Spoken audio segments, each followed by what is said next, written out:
Good afternoon, ladies and gentlemen. Welcome to the press conference on the EU-OSHA 2020-2022 campaign, Healthy Workplaces Lighten the Load.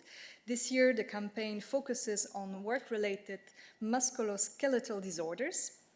I have the pleasure to welcome in the press room Commissioner Schmit, that will present this campaign together with Dr.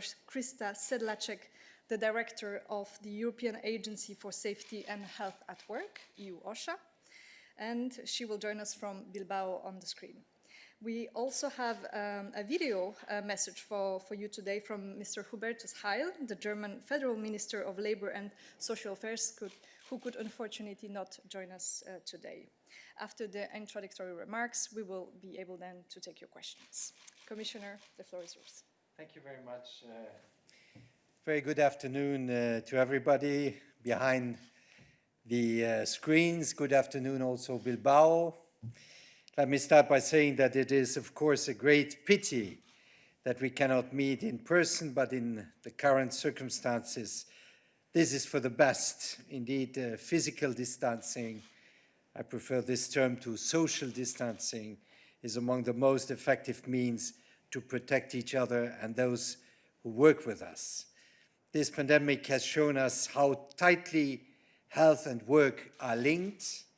It has shown us that being mindful of health and safety conditions at work can save lives, and that's our major objective, to save lives.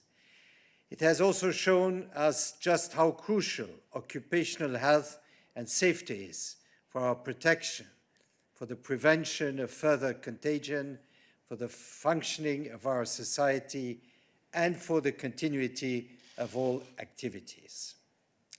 I am proud of the determined action of the European Commission during the pandemic. Several ambitious initiatives have been taken to tackle all the challenges we had, and we still have, by the way, to face. For instance, you will remember that at the beginning of the pandemic, shortages of personal protective equipment appeared in some EU countries. In order to support member states, the Commission rapidly launched a joint procurement initiative and created a strategic stockpile of medical equipment, such as protective masks. I'm also very proud of the successful work that we are doing with the European Agency for Health and Safety at Work, EU-OSHA in Bilbao. We are closely cooperating to provide employers, workers, and other partners with relevant and reliable practical information to deal with the challenges raised by this pandemic. Both OSHA's guidance on COVID-19 at the workplace and their guidance on return to work are very good examples. Today, we address an issue which the backdrop of the pandemic might sometimes be forgotten. However, the truth is that this is actually something that has been exacerbated by the crisis. I'm talking about work-related musculoskeletal disorders. This is the campaign we are launching today together with EU-OSHA and the German presidency, and the German minister will soon join us.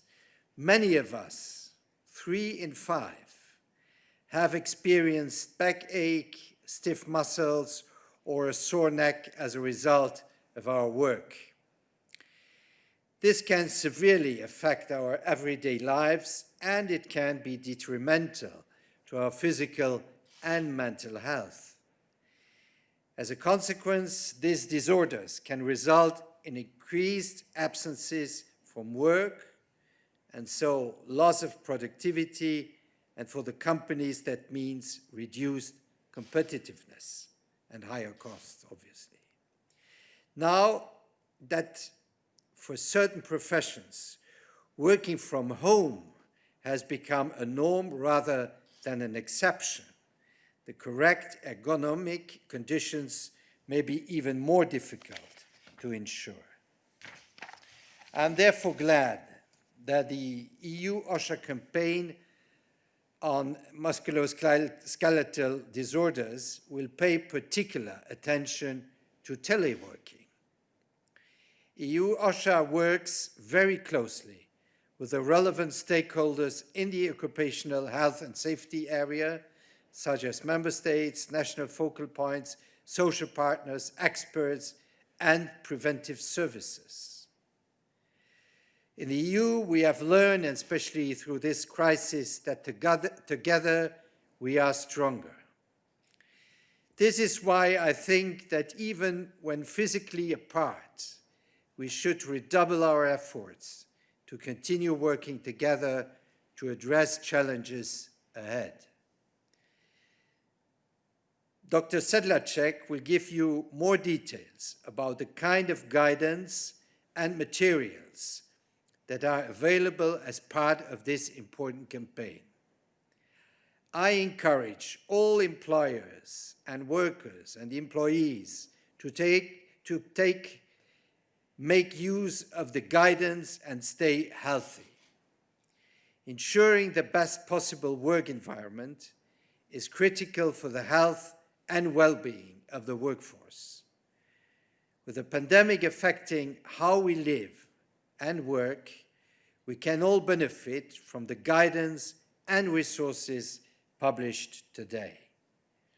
I repeat my full support to this campaign and wish it the greatest possible success. Thank you very much. Thank you, Commissioner.